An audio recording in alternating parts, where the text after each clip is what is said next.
Right now, somewhere on this planet, two people are pressing their mouths together on purpose. Not because it delivers nutrients, not because it wards off a predator. They're doing it because it feels like the obvious thing to do with their faces in that exact moment. And here's the part that should stop you. Across the roughly 200 human cultures, anthropologists have actually studied for this.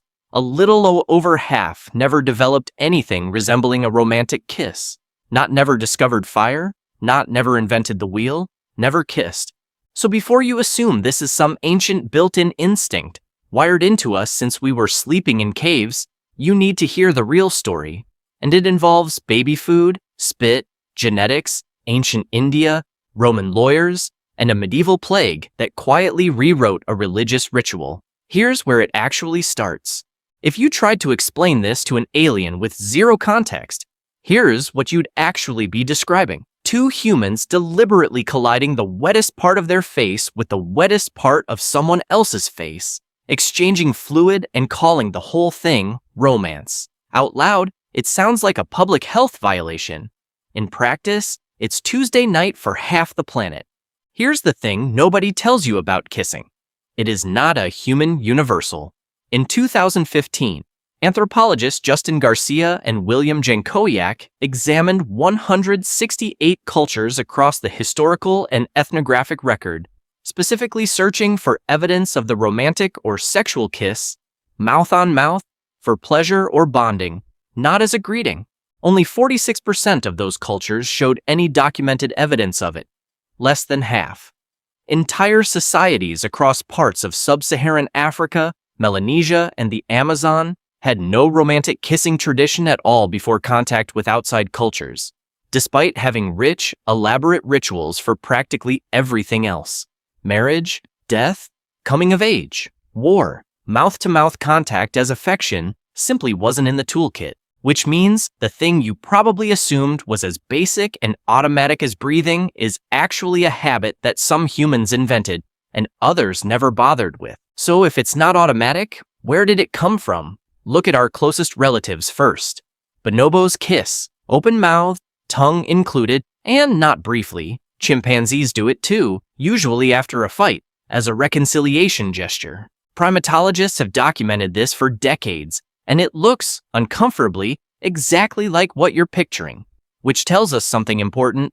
Mouth contact as a bonding or peacemaking signal predates humans entirely. We didn't invent the mechanism, we just repurposed it. One leading hypothesis for how that repurposing happened is almost uncomfortable to sit with: pre-mastication. Before jarred baby food existed, mothers across many ancient and even some modern cultures chewed food into a soft paste and passed it, mouth to mouth, into an infant's mouth. Some researchers argue that this repeated intimate contact between mother and child in infancy is where the neurological wiring for affectionate kissing actually comes from. The brain encodes it early. This action equals safety. This action equals being cared for. Later in life, when a romantic bond starts forming, the brain reaches back into that exact same wiring. If that theory holds, every romantic kiss you've ever had is running on hardware that was originally built to feed a baby. Let that sink in for a second. There's a second theory, though, and this one is stranger because it suggests kissing isn't romantic at all. It's forensic. When two people kiss, they exchange saliva, and saliva carries an enormous amount of biological information: hormone levels, immune markers, and specifically a signature from a set of genes called the major histocompatibility complex, or MHC. Your MHC genes are essentially your immune system's fingerprint. Multiple studies in behavioral biology have found people are subconsciously more attracted to partners whose MHC profile differs from their own, because genetically diverse immune systems tend to produce healthier offspring. Your immune system does not care about romance. It cares about diversifying its portfolio, and it uses a kiss as the paperwork. Researcher Gordon Gallup and colleagues have proposed that kissing frequency and enjoyment function, at least early in a relationship, as one of these evaluation mechanisms, running quietly underneath what feels like pure attraction. And once your body decides someone passes that test, it doesn't stop working. A 2009 study out of Lafayette College measured hormone levels in couples before and after kissing and found measurable shifts in oxytocin, the bonding hormone, and cortisol, the stress hormone. Kissing isn't just a signal you send to someone else. It's a chemical event your own nervous system stages for you every single time, whether you notice it or not. So we've got two competing biological explanations: a feeding behavior repurposed, or a genetic background check disguised as affection. Either way, something clearly worked, because eventually it got written down. Anthropologist Von Bryant, who spent decades tracing the written history of kissing, argues the earliest documented evidence isn't European at all. It's in Vedic Sanskrit texts from ancient India, dating back roughly 3,500 years, describing people pressing and rubbing mouths and noses together as a sign of affection.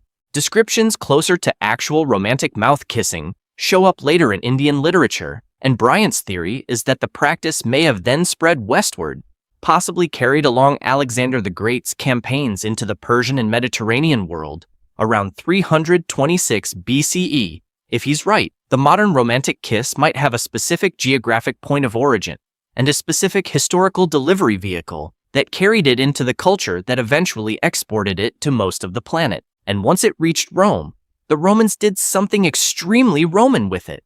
They didn't just kiss, they categorized it, legally and socially.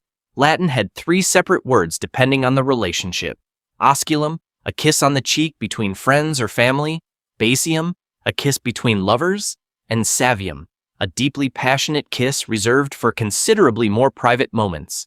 Roman betrothal custom even gave kissing legal weight, with a kiss exchange during an engagement affecting how gifts and property were handled if the engagement broke down. An entire civilization built a small legal framework around exactly how mouth contact should be classified. That's either deeply romantic or deeply bureaucratic. Possibly both. Here's where it gets uncomfortable. For centuries, medieval Christian liturgy included what was called the kiss of peace, osculum passus, where congregants would kiss one another, sometimes on the mouth, during religious services as a literal ritual act of unity. Then plague hit Europe repeatedly, and church officials began noticing a pattern. Congregations that practiced the kiss of peace saw illness move through their communities faster. By the late medieval period, many churches phased it out, replacing mouth contact with a shared object to kiss instead. A small paddle called a paxboard passed hand to hand. A ritual thousands of years old in spirit got rewritten because of biology nobody at the time could see under a microscope, but everybody could watch happen in a graveyard. Kissing has always carried this exact tension. It is one of the most powerful bonding tools our species has, and one of the most efficient ways to pass illness between two bodies. Every culture that adopted it accepted that trade without ever realizing they were making one. So here's the obvious question. If kissing is biologically risky and wasn't even universal to begin with, why did it spread so aggressively once it caught on? Because the upside outweighed the risk by a wide margin. The bonding chemistry, the mate screening function, the sheer efficiency of communicating trust and attraction through one low-effort gesture, all of it was valuable enough that cultures which adopted romantic kissing kept it, refined it, ritualized it, and eventually exported it through trade, conquest, colonization, and, more recently, film and television. Some of the cultures Jankowiak's research identified as historically non-kissing have adopted the practice within the last century, largely through exposure to Western media, which means the kiss you consider completely natural might be, for a meaningful share of the human population, a fairly recent cultural import rather than an ancient inheritance. So why did ancient humans start kissing?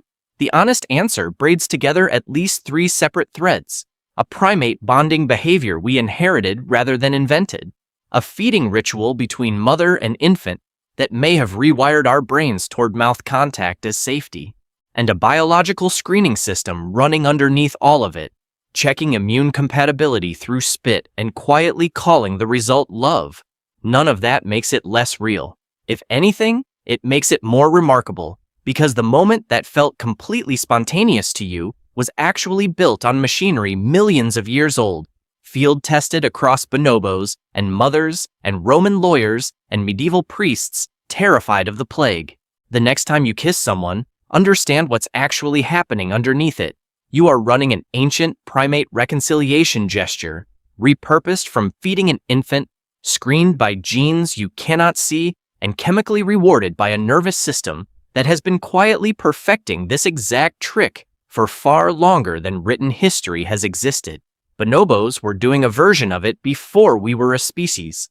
Mothers were doing a version of it before it meant anything romantic at all. Just over half of all human cultures ever studied bothered to turn it into something else entirely. You inherited that specific version, the romantic one, not because it was inevitable, but because somewhere back along your particular branch of the family tree, someone decided that kissing was worth keeping.